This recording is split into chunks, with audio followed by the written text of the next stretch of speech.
to Elm Street. He is not friendly. He is not patient. And he is not a welcome visitor. But he has something terribly special for the new kid on the block. It started to happen again. Dad! I'm in trouble. You've had some scary dreams, okay? Help! Daddy can't help you now. There's something inside him.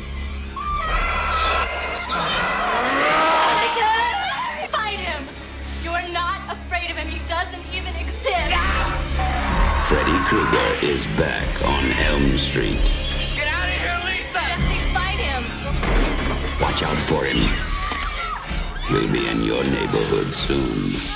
A Nightmare on Elm Street, Part 2.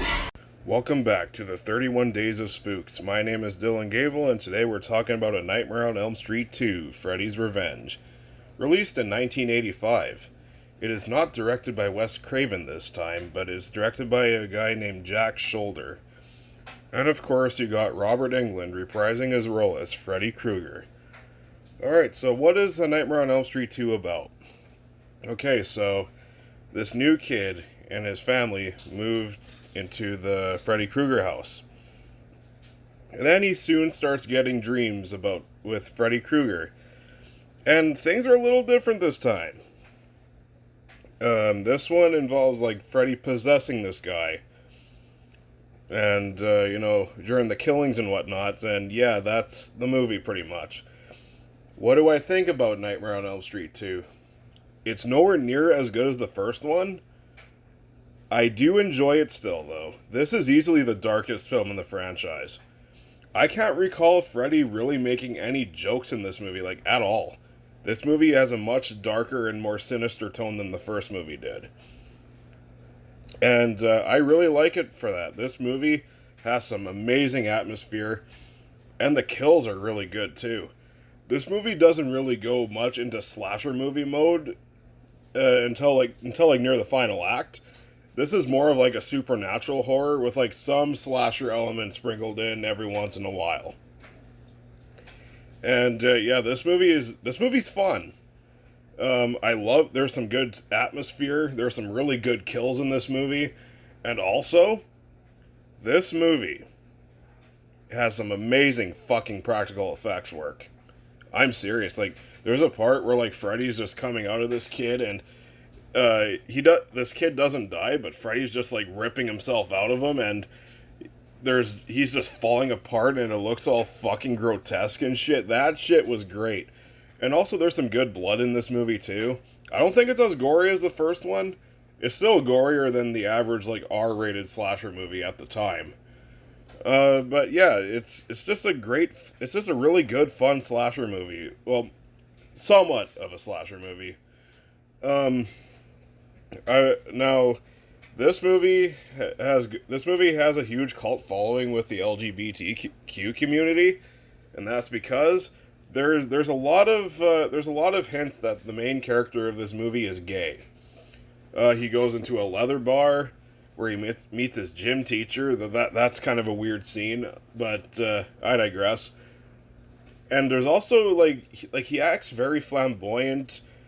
He looks kind of feminine, and also there's a scene. This is my least favorite scene in the movie, where he puts a song on and he starts dancing, and he's like just twerking all over this fucking dresser.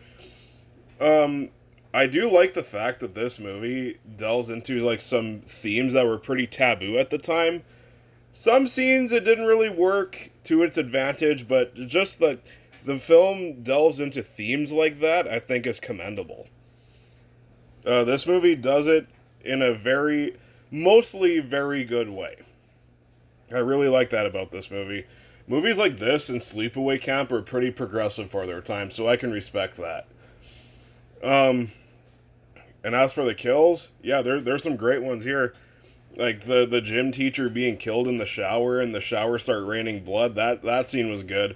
And also the part where Freddy just starts causing chaos at this at this fucking party. That shit was awesome. I love that scene so much. It was such a blast. And yeah, it's just got that really dark, sinister tone. Like I said, this is easily the darkest out of all the franchise. Now, is there any problems I have with The Nightmare on Elm Street 2? I will say the characters in this movie are nowhere near as interesting as the characters in the first movie. They're not really as memorable, they're not really as well thought out. I enjoy the themes that this movie explores with the main character, and the main character is a pretty alright character. I think he's very likable, and he's definitely a good lead. But, just the other side characters, they're not very memorable, they don't really stand out, they're just there to get killed, you know? Another thing, I wish there was more Freddy Krueger in this movie. Like, I know he barely had any screen time in the first movie, and this is also the case. Like, he spends most of his time just possessing this kid, and the only time you see Freddy is, when he's fucking killing people, and, he's, all of a sudden he just turns back into the main character. There's not very many dream sequences in this movie, and, they're very spread out, so yeah, Freddy is not really in this movie much either. And that's a shame because Robert Englund is fucking awesome. Robert Englund will always be Freddy. No one else can be Freddy but him. And because Robert Englund puts on such a good menacing performance as Freddy, I really wish there was more of Freddy. I think that would have amped this movie up quite a bit. Other than that, besides shallow characters, very shallow even for a Nightmare on Elm Street, I think this is a perfectly fun popcorn supernatural horror slasher movie that happened to come out in the 80s. This movie is just pure fun. It's a very fun movie. I am going to give A Nightmare on Elm Street 2: Freddy's Revenge a B. So what did you think of this movie? Comment below, let me know. And if you like my stuff, you can like, comment, subscribe, and hit that notification bell.